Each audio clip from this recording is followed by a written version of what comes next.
We're just going to dive into this content, so I want to get all of this YouTube stuff out of the way. So as usual, like, share, subscribe, share it with friends. Let me know what you thought in the comments.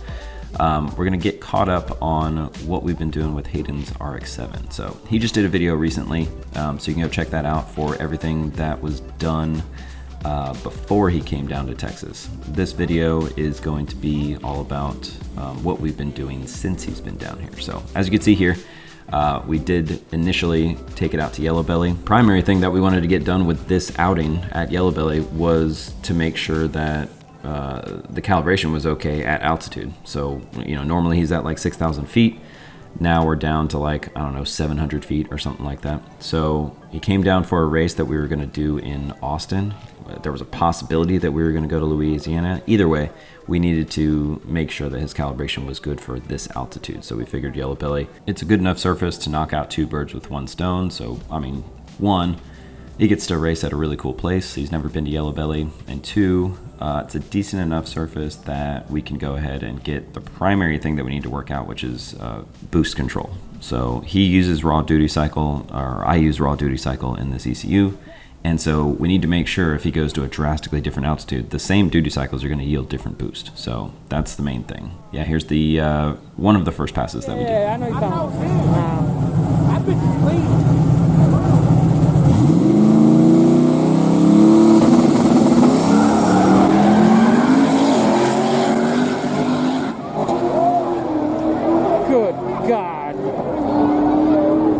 Yeah, he definitely had more power. Derek, that was pretty nice.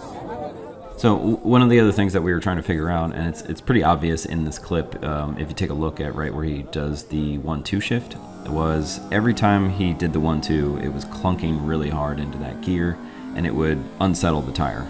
So if we were adding a bunch of power right in that area, it would just end up inducing spin and it would carry away. So you still see that here because the shift position sensor that we put in there, we didn't realize it until later, it wasn't working. So the compensation that we had to open up the dump valve and take away a little bit of power on the shift wasn't even working. So we're sitting here confused every single pass, you know, thinking that, oh man, it's still too violent. Well, it wasn't working in the first place. We end up fixing that at a later session. So we did a couple more passes just to get the boost control sorted out.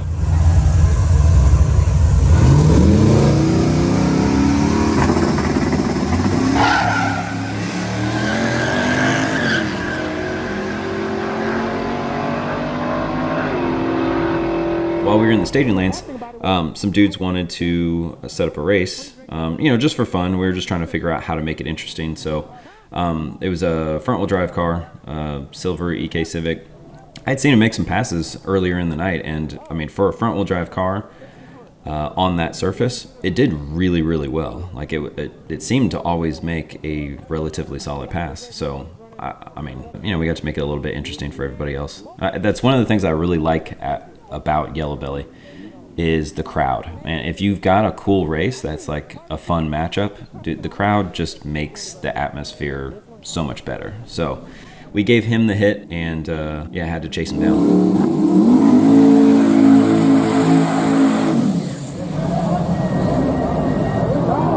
There goes my tuner right there for my car, my fast car. He's the baddest motherfucker around for track tuning and track support. Oh, yeah. There's my boy. There's que me tunea el carro eléctrico a mí.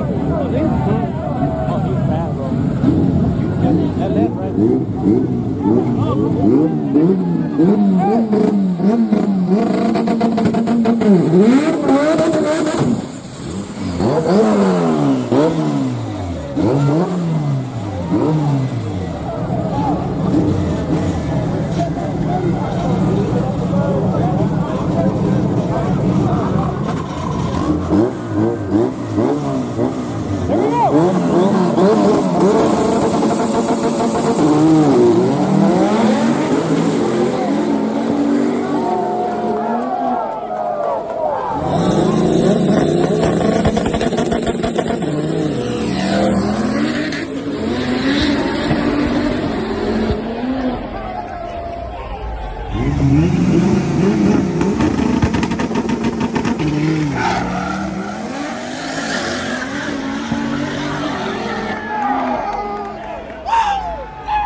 fucking clap.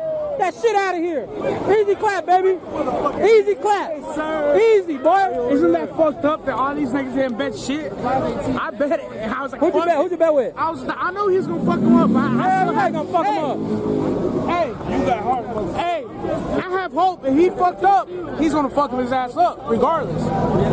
That dude was MVP on the Civic side. Knew full well that it wasn't gonna go his way, but he bet anyway because that was his dude.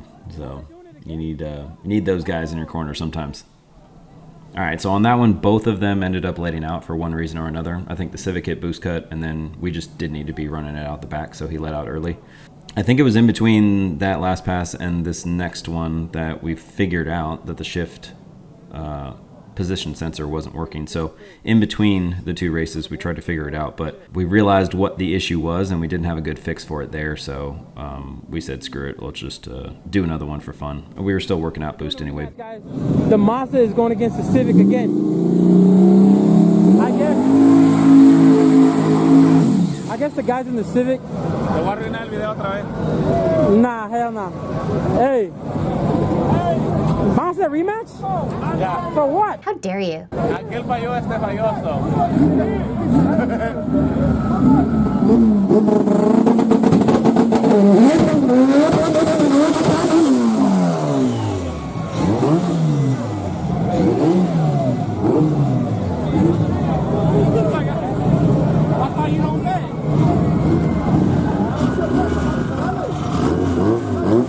Here we go.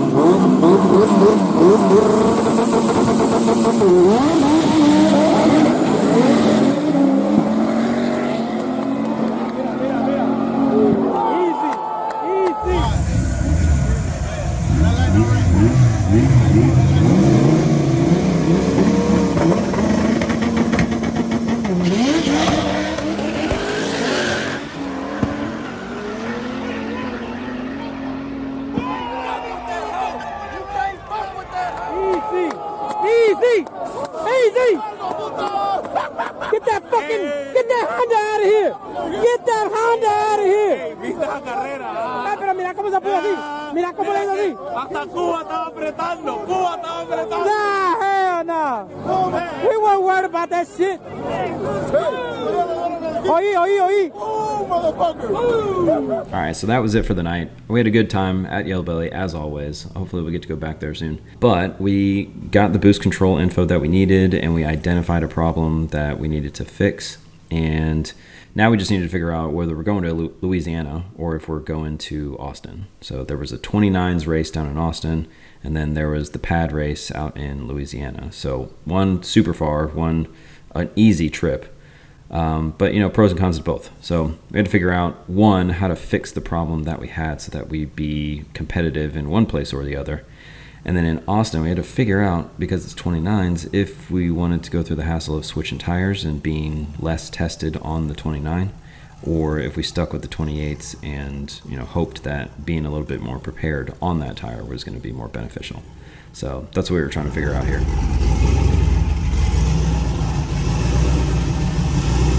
Oh wait, actually, go to the back spot.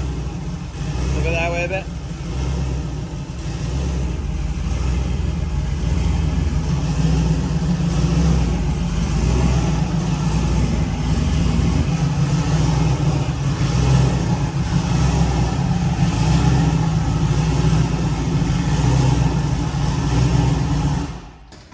I had a little dust pile I wanted to pick up. I figured we didn't do any video yesterday. We should probably do some. So Yeah, we probably should. I'll whip my phone out a bunch. Yeah, try to see if we can fix the gear position sensor and put some big old floppy tires on it. Well, that's the thing I was gonna ask. Do we want Like just leave the smalls on it?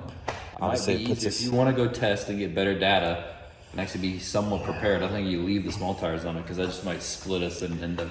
we'll be more prepared on what we're on, but we'll be at a disadvantage. Yeah, but I mean, either which way we had a disadvantage. So That's true. you know, like, so I mean, I'm sure we can get the smalls to work fine, Yeah. but I don't know. You know, it's one of those things. You're like, how many people are going to be on 29s?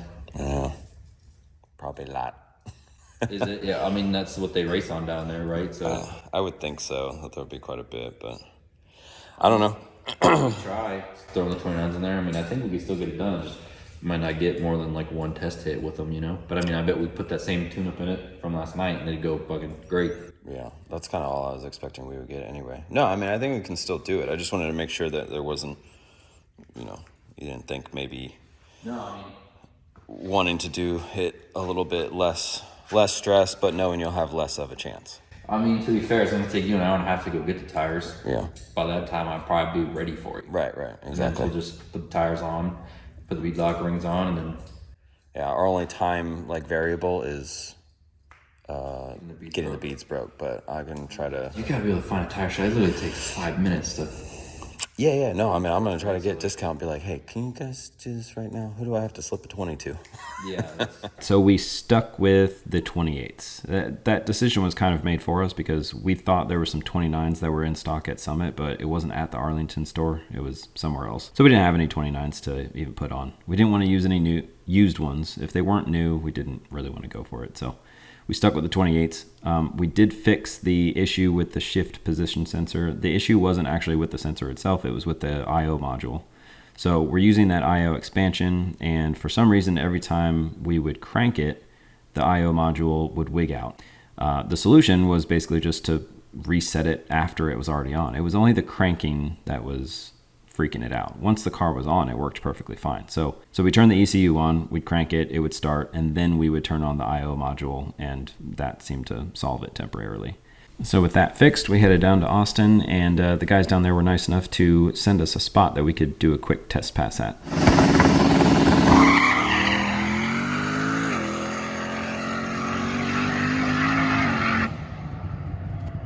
Well, it worked. Yep, sure looks like it worked. Yeah.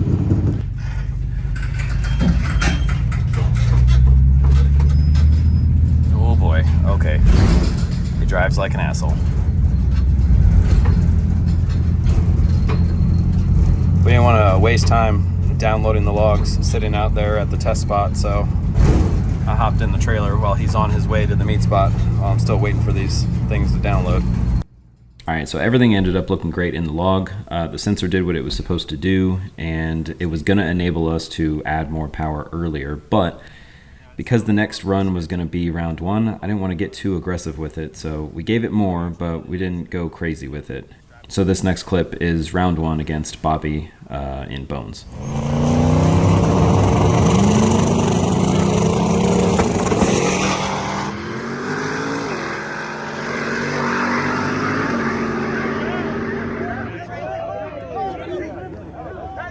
Alright, so that's obviously not the result that we wanted, but we were pretty pleased with how it performed. Gave us a lot of confidence in what we were about to do next. If we probably had maybe 2 or 3 more test passes with that sensor working, then we probably could have given him a much better race, or maybe even 1. We were at a little bit of a disadvantage because most of the people there had 29s, but there were plenty of guys that were doing really good on 28s, so it's not really an excuse. But yeah, I mean, it did really good. So part of the run, and I'll let Hayden explain this in the next video that he does about it, because if you'll notice, he was really, really late. That was just a thing about racing on the street with different flaggers that he just hadn't experienced yet. And so it was a lesson well learned for him. So I'll let him talk more about that. But overall, it was a little disappointing to lose, especially first round, but it was some really, really good info. That position sensor that we were trying to get to work right really ended up being one of the biggest things that helped us in the next few races that we attempted. So we'll talk more about the more technical stuff, what I was actually doing in the ECU on the next video. Let me know in the comments how nerdy you want me to get with that. Like, I can do screen share and actually walk you through all of the settings, go through some logs, or do you just kind of want to get an idea of, what kind of traction control we're using? Are we, modifying timing? Are we modifying boost? Are we doing limiter-based stuff? Like, how are we actually doing this? And, I can go through that a little bit more generally. So let me know in the comments. So there's probably 2 more videos that we're gonna do on this car over the stuff that we've been doing the last couple of weeks. So those will be coming soon. Stay tuned. We'll see you on the next one.